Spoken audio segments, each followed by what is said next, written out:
मेरे अजीज़ हम वतनों, बाल हम सबके गिर रहे हैं, तो मैंने सोचा इससे पहले हम सब गंजे हो जाए, मैं जल्दी से ना हेयर फॉल पे एक वीडियो बना लूँ। हम बाल ठीक करने के लिए पूरी ज़िंदगी अजीब और गरीब टोटके इस्तेमाल करते हैं, पर समटाइम्स टोटकों की नहीं, अपने न्यूट्रिशनल डेफिशिएंसीज को समझने की ज़रूरत होती है, और ये वीडियो उसी बारे में है। पहले बात कर लेते हैं सप्लीमेंटेशन की। आजकल जनाब रोटी कोई खाए ना खाए, पर ये हेयर नेल स्किन वाले जो फार्मूलाज है ना, ये हर कोई इस्तेमाल कर रहा होता है। पर let me tell you one thing कि डाइटिशियन या डॉक्टर के मशवरे के मुताबिक ही आपने इस्तेमाल करने, क्योंकि समटाइम्स कुछ सप्लीमेंट्स यूज़ करने के लिए ब्लड टेस्ट चाहिए होता है, और कभी कभार आपको उनकी ज़रूरत भी नहीं होती, और इस्तेमाल करने के बाद उल्टा आपको करने को नुकसान हो जाता है, जिसका हमें फिर वक्त के बाद पता चलता है। अब जैसे कि अमूमन हर हेयर सप्लीमेंट या हेयर नेल स्किन फार्मूला वाले सप्लीमेंट्स में विटामिन ए, विटामिन ई और सेलेनियम मौजूद होता है। और इंटरेस्टिंग बात यह है, अगर आपकी बॉडी में इनकी डेफिशिएंसी ना हो और अगर आप सप्लीमेंट के थ्रू लें और ये एक्सेस में चले जाएं, तो उल्टा ये आपको हेयर फॉल करवा सकते हैं। मतलब आपका हेयर फॉल एग्रीवेट हो सकता है, जितना हो रहा है उससे ज़्यादा होना शुरू हो जाएगा। तो बहुत से लोग होते हैं जो मुझे इंस्टाग्राम में मैसेज कर रहे होते हैं कि भाई हम यूज़ कर रहे हैं, स्टिल कोई फ़र्क नहीं पड़ा, या हमें लग रहा है हमारे बाल और ख़राब हो रहे हैं। कुछ लोगों को स्किन के मसले भी शुरू हो जाते हैं। तो कहने का मतलब ये है, अगर डेफिशिएंसी नहीं है तो आपने ये चीज़ें इस्तेमाल नहीं करनी बगैर पूछे, बगैर किसी डॉक्टर से, डाइटिशियन से या ब्लड टेस्ट करवाए बगैर, ठीक है। तो इनकी डेफिशिएंसीज अमूमन होती भी नहीं है हम पाकिस्तानियों के अंदर, अनलेस कोई बंदा कोई ऐसे आर्जे का शिकार है, ऐसी डिजीज़ है जिसमें उसकी जो वो खुराक खा रहा है उसको एब्जॉर्प्शन अच्छी नहीं हो रही, कोई ऐसी बीमारी है, प्रोलॉन्ग्ड यूज़ ऑफ एंटीबायोटिक्स है, ऐसे मसलों में ना, या कोई ऐसी इशू है कि आपको कोई प्रोलॉन्ग पीरियड के लिए आपने कोई दवाइयाँ इस्तेमाल की हैं, उन केसेस में तो डेफिशिएंसीज कुछ हद तक हो जाती हैं।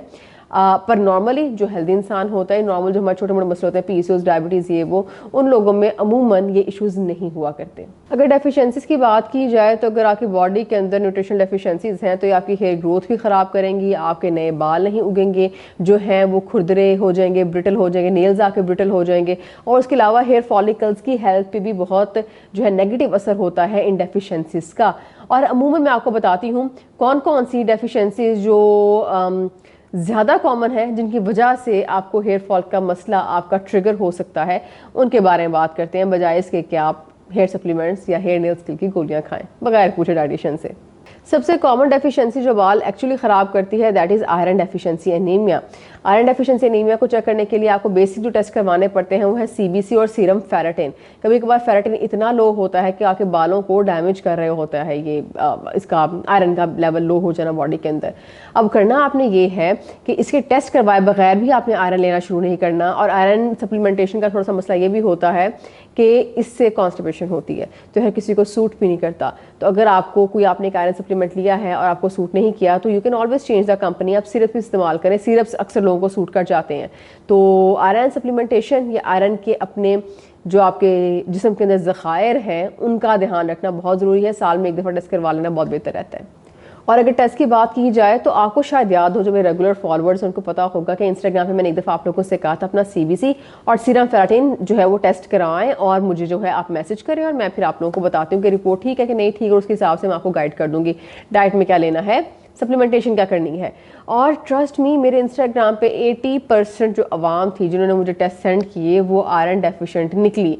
आयरन डेफिशिएंसी बहुत कॉमन है, और वो लोग जिनको ये थकावटें रहती हैं और दिल नहीं लगता किसी काम में, आपको लगता है कि ब्रेन फॉगी मेरा हो रहा है, मैं खाना पीना करने के बावजूद भी मुझे वैसी वाली एनर्जी नहीं आ रही, ये वाले सिम्टम्स भी आयरन डेफिशिएंसी के होते हैं। खैर, आयरन डेफिशिएंसी पे इंशाल्लाह if you want me to make a video, do comment below कि मैं आयरन डेफिशिएंसी के सिम्टम्स पे वीडियो बनाऊं ना बनाऊं, क्या करूं, या क्या आपके question iron deficiency related, because मैं चाह रही हूँ कि मैं वीडियो बनाऊं। जो सवाल है कमेंट बिलो, तो मैं उसको वीडियो में ऐड कर दूंगी।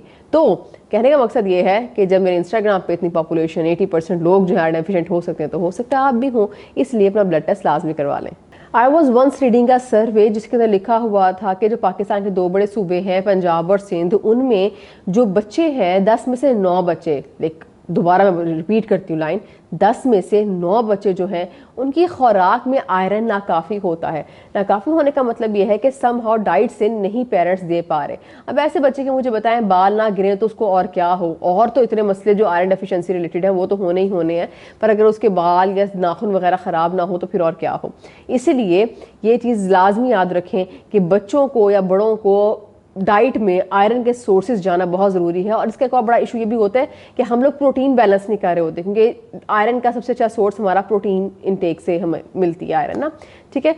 उसके बाद प्रोटीन की अगर बात करें तो मैं जब भी डाइट प्लान देखती हूँ ना पेशेंट को, मेरे पास ऑनलाइन कंसल्टेशन के लिए पेशेंट आया है, मैं उससे एक दफ़ा डाइटरी हिस्ट्री पूछती कि भैया आप किस तरह का खाना खाने के शौकीन है, क्या कुछ खाते रहे हैं।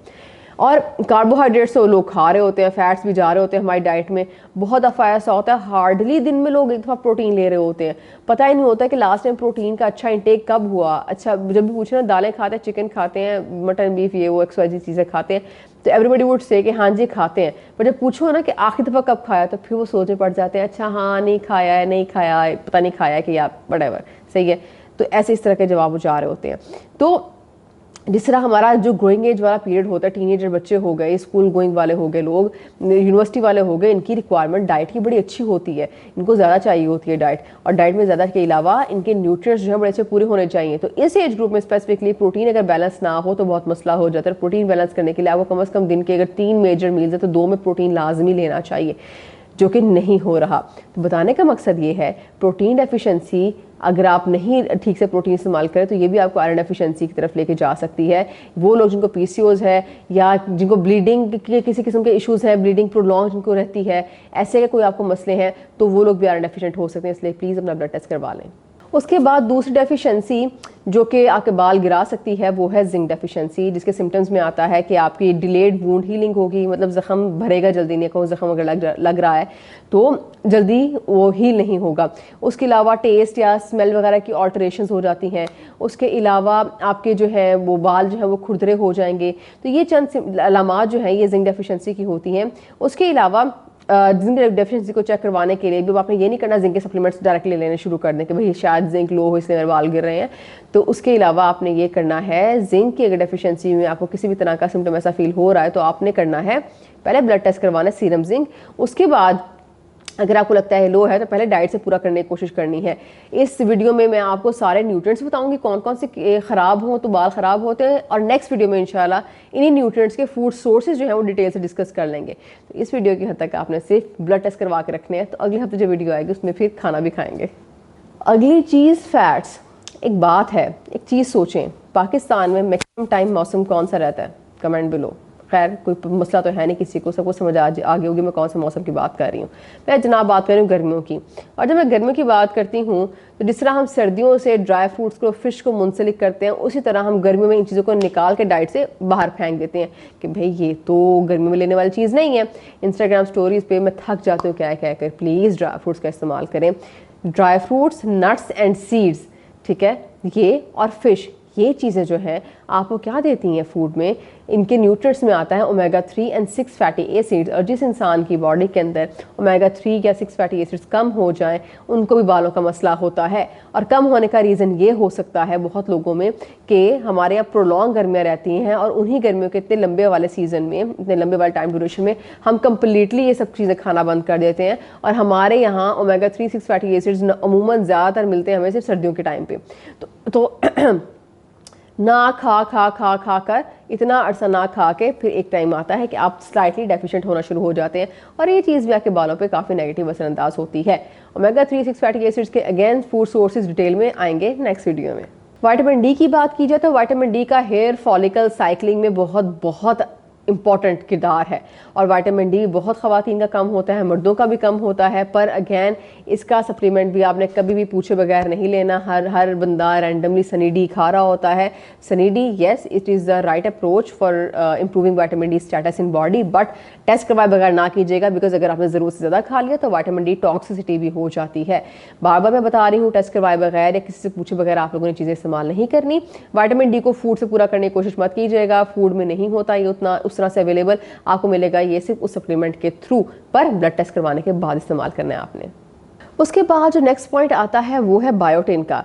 अब बायोटिन की बात की जाए तो अमूमन आपको इंटरेस्टिंग मैं बात बताऊं, हमारी बॉडीज़ में बायोटिन कम नहीं होता। और मैं भी एक रिसर्च पढ़ी थी और उसमें बाकायदा इतना बड़ा बड़ा लिखा है कि no clinical trials have shown efficacy in treating hair loss with biotin supplementation in the absence of deficiency. अगर आपको डेफिशिएंसी नहीं है तो बायोटिन खाते रहोगे, कोई फ़ायदा नहीं है। और डेफिशिएंसी मैंने अगेन जिस तरह मैंने वीडियो के स्टार्ट में बताया था, उन लोगों को होते हैं जिनको कोई आर्जा हो, कोई ऐसी बीमारी है कि उनके न्यूट्रिएंट्स खाने के बावजूद पूरे नहीं हो पा रहे। उसके अलावा जो हम हेल्दी लोग होते हैं हमें उस तरह से बाल्टिंग की ज़रूरत नहीं होती, इसलिए बग़ैर डेफिशिएंसी चेक करवाए या बग़ैर इस चीज़ को ध्यान में रखे कि हो सकता है कि बाल्टिंग लो हो ही ना, इसका सप्लीमेंट खाना भी नुकसानदेह हो सकता है।